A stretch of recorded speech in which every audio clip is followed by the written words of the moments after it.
내가 은퇴하고 나서 얼마를 써야 될까를 생각하는 사람은 진짜 많이 없다는 거예요.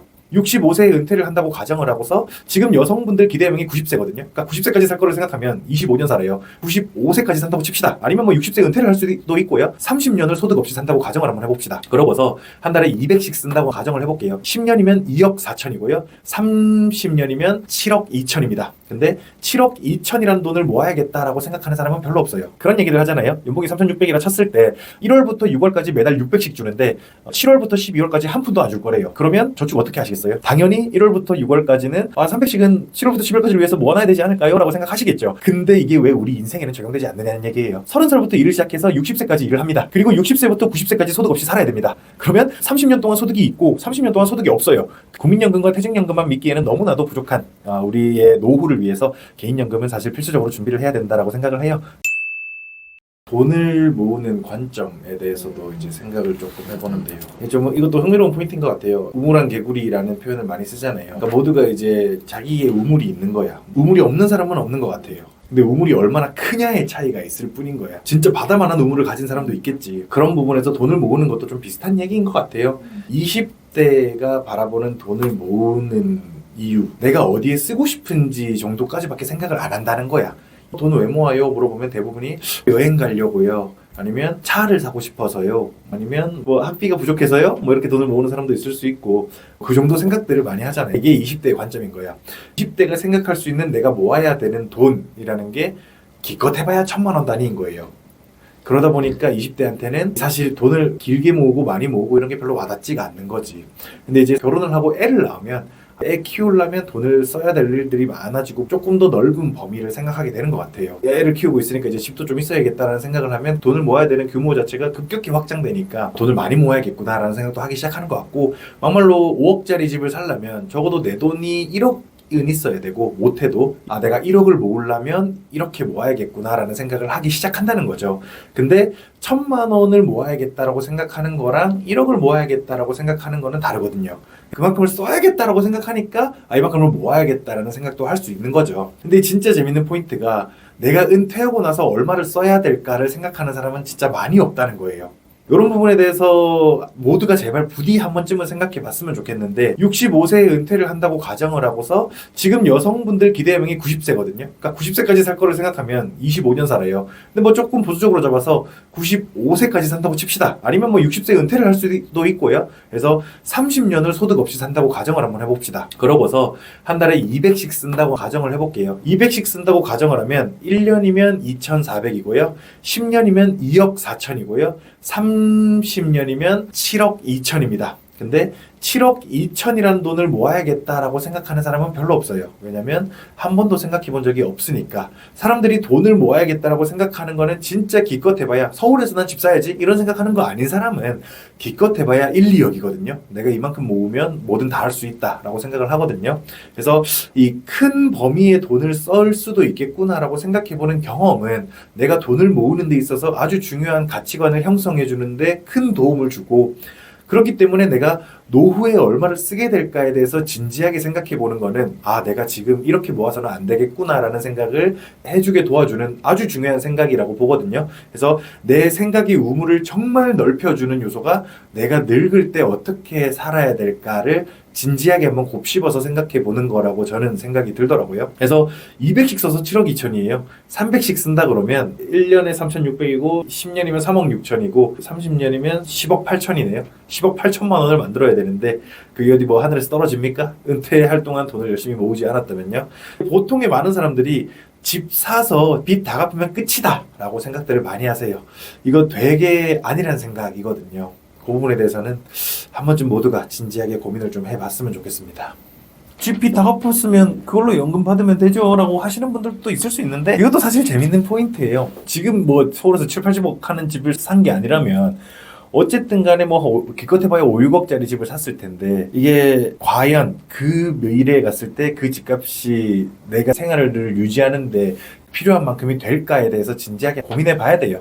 그리고 그게 될지 안 될지 모른다면 어쨌든 대안 하나쯤은 있어야 된다는 거죠. 세상 사는 게 언제나 내 뜻대로 안 되는 게 세상이잖아요. 그런 면에서는 부동산 하나에만 믿기에는 너무나도 대책 없는 것 같다라는 생각이 많이 들고 있습니다. 그 와중에 그리고 늙으신 분들 중에 주택연금 받아가지고 내가 죽을 때까지 받고 끝내야겠다라고 생각하시는 분 아무도 못 봤어요. 보통은 다 이거는 내가 사는 집이고 이걸로 뭔 연금을 받냐, 이거는 그냥 내가 살아야지 여기에 라고 생각들을 많이 하시다 보니까, 또 언제 죽을지도 모르는데 라고도 생각을 또 많이 하시다 보니까, 그 중에 또 집이 있으면 뭐가 문제냐? 유지비 나가거든요. 주택을 유지하는 데는 비용이 들 수밖에 없습니다. 누수라도 나가요. 집이 20년, 30년 되면 누수는 한 번쯤은 날 수도 있는데, 내가 집을 지금 사가지고 60세가 됐다면 30년은 넘은 집일 텐데, 그 집에 누수 생겼을 때 그때 누수 비용 한 200만 원 이렇게 부담할 수 있으시겠어요?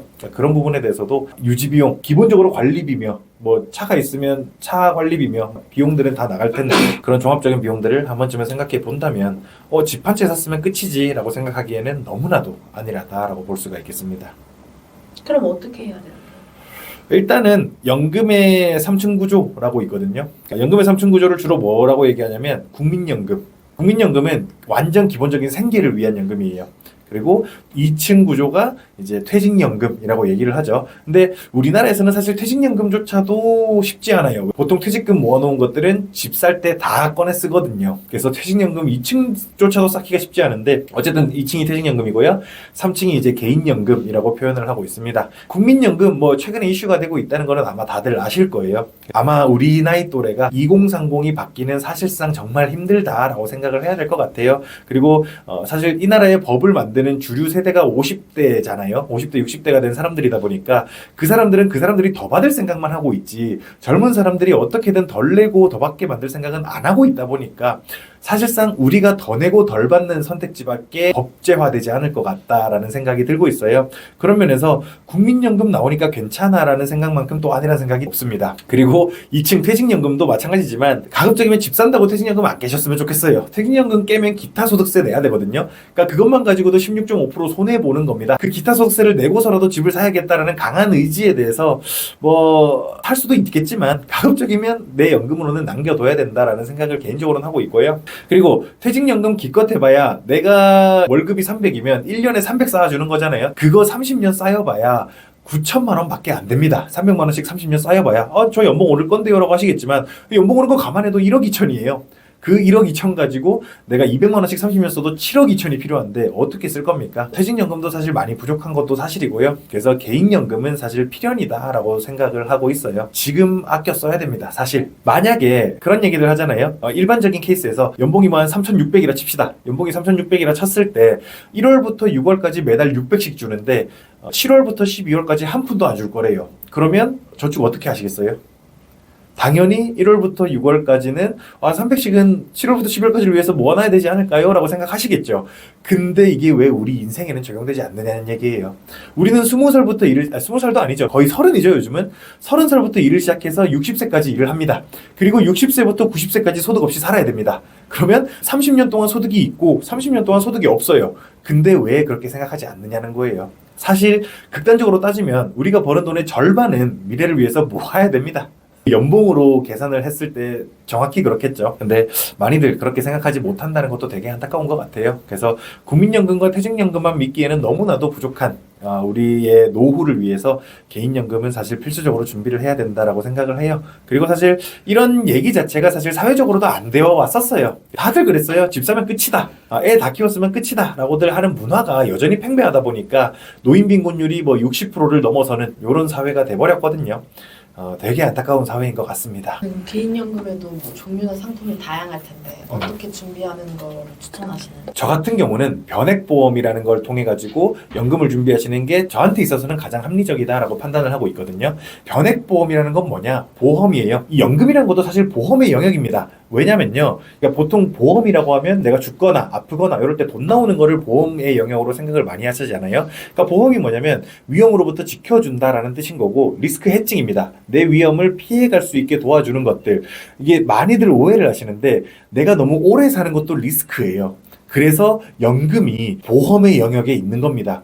적금 들었을 때 이거 적금 해지하시면 죽을 때까지 드릴 수 있어요 라고 하는 적금 보신 적 없으시죠? 근데 연금보험을 들어놓으면요, 이거 죽을 때까지 연금 드릴게요 라고 약속하는 상품들입니다.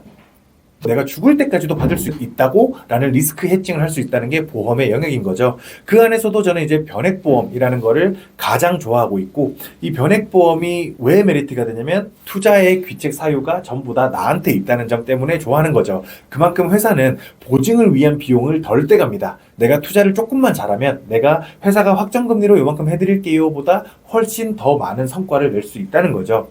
그리고 제가 여러 번 말씀드리지만 거시경제를 바라보고 채권 투자나 지수 투자를 한다면 생각보다 리스키하지 않게, 위험하지 않게 연화산 5% 이상의 수익률은 생각보다 쉽게 얻을 수가 있거든요. 그 정도 수익률을 꾸준히 얻어 나간다면 회사가 이자를 약속하는 것보다 훨씬 높은 수익을 내가 연금 받을 시기에 만들어낼 수가 있다는 거죠. 그리고 사실 장기 상품이에요.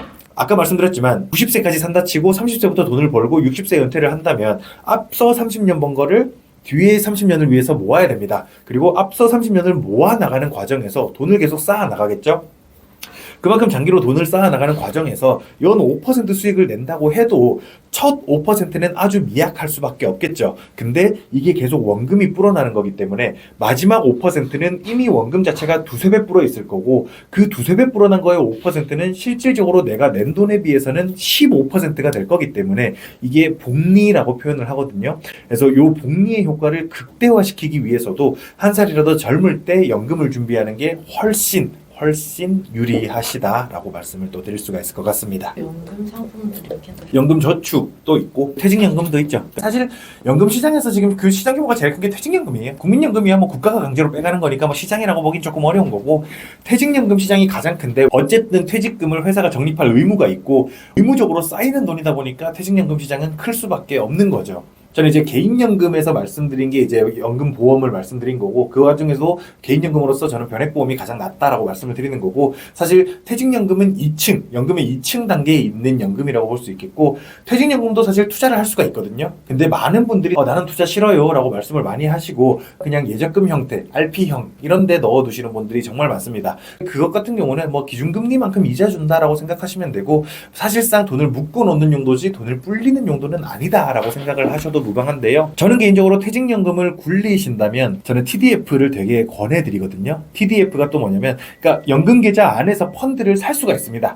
살 수 있는 펀드 중에 TDF라는 펀드가 있는 건데요. TDF 뒤에는 숫자가 붙어 있어요. 뭐 2050, 2060, 뭐 2070까지도 지금은 나왔을 수도 있을 것 같은데 뒤에 숫자가 붙어 있는데 그게 뭐냐면 당신이 원하는 타겟 데이트입니다. TDF는 타겟 데이트 펀드라고 해가지고 당신이 원하는 목표 기간이 있으면 그때를 목표로 저희가 굴려드리겠습니다 라는 컨셉의 펀드거든요. 그래서 투자 초기에는 위험자산 비중이 높은데 그 목적 시기에 가까워지면 가까워질수록 예금과 같은 안전자산의 비중을 높여주는 펀드다라고 말씀을 드릴 수가 있겠고요.